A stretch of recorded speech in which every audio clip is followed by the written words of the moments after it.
Bonjour et bienvenue dans cette vidéo. En France, il fait bon d'être actionnaire de sociétés du CAC 40.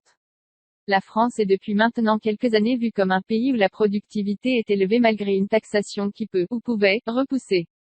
De même, être investisseur et surtout actionnaire est agréable ces derniers temps, surtout lorsque l'on voit le taux de distribution du dividende. Nous verrons dans cette vidéo pourquoi il fait bon d'être actionnaire. Avant de commencer, assurez-vous de vous abonner à la chaîne YouTube et d'activer les notifications pour ne manquer aucune nouvelle vidéo. Vous pouvez également télécharger votre guide offert, Les clés de la réussite en bourse, dont le lien se trouve dans la description. Qu'est-ce qu'être actionnaire? Être actionnaire, c'est posséder des actions d'une entreprise. Une action est une fraction, c'est-à-dire une part, d'une entreprise. Plus on possède d'actions de cette même entreprise, plus on a de poids dans les décisions de celle-ci. En effet, une action est un titre de propriété et donne certains droits. Lorsque l'entreprise réalise des bénéfices, un des droits est de toucher des dividendes.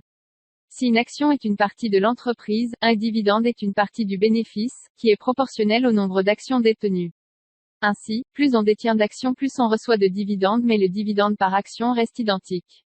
Exemple, l'entreprise dont je suis actionnaire réalise 1000 € de bénéfices. Elle décide d'en distribuer 20% sous forme de dividendes et de garder le reste pour financer son développement et pour ses salariés. Il y a en tout 100 actions et j'en possède 10, soit 10% de l'entreprise. Le dividende que je vais toucher est donc de 1000 € de bénéfices, fois 20%, distribué en dividendes, astérisque 10%, ce que je possède, égale 20 € de dividendes pour l'ensemble de mes 10 actions. Une autre manière de calculer est grâce au dividende par action. On obtient celui-ci en divisant le montant total des dividendes par le nombre d'actions en circulation. Le dividende par action est donc de 2 € dans cet exemple. On multiplie ensuite le montant obtenu par le nombre d'actions que l'on détient. Cela nous redonne les 20 € de dividendes au total. Ce dividende est en général versé une fois par an mais il existe des entreprises qui versent des dividendes mensuellement ou trimestriellement. Ainsi pour un dividende de 20 € par an de cette entreprise j'aurai 1,66 € par mois ou 5 € par trimestre si elle le verse différemment qu'annuellement. Comment est partagé le bénéfice d'une entreprise? Selon un rapport d'Oxfam et du Basic datant de mai 2018, les groupes du CAC 40 ont redistribué à leurs actionnaires plus des 2/3 de leurs bénéfices depuis 2009. Ainsi, la répartition du bénéfice s'est en moyenne effectuée comme suit. Ne travaillant pas forcément pour l'entreprise qu'ils possèdent en partie, les actionnaires perçoivent la majeure partie des bénéfices réalisés par celle-ci, c'est-à-dire 68%.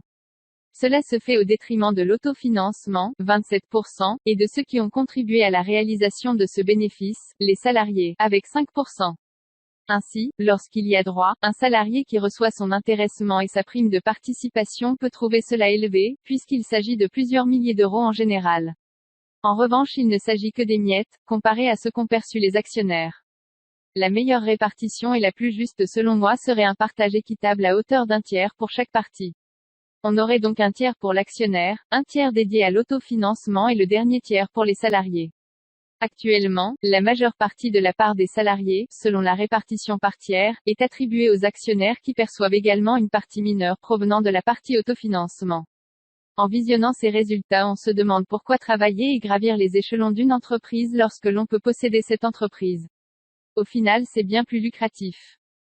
Des dividendes pour l'indépendance financière. Si tous les actionnaires ne sont pas indépendants financièrement, beaucoup de personnes qui le sont utilisent les dividendes comme revenu passif.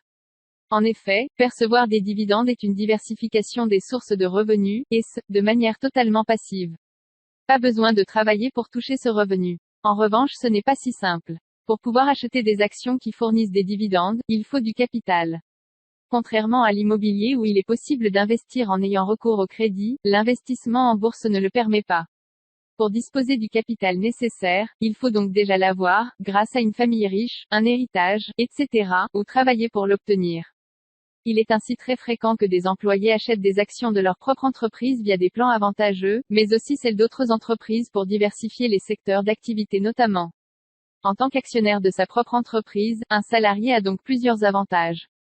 Il perçoit différentes rémunérations, comme le salaire, l'intéressement et la participation lorsqu'il y en a, les dividendes, est au courant de ce qu'il se passe dans l'entreprise, peut obtenir des actions à prix préférentiel, comme par exemple 2 actions achetées égale une offerte, qui vont soutenir le cours de bourse, et permettre au prix de l'action de monter régulièrement.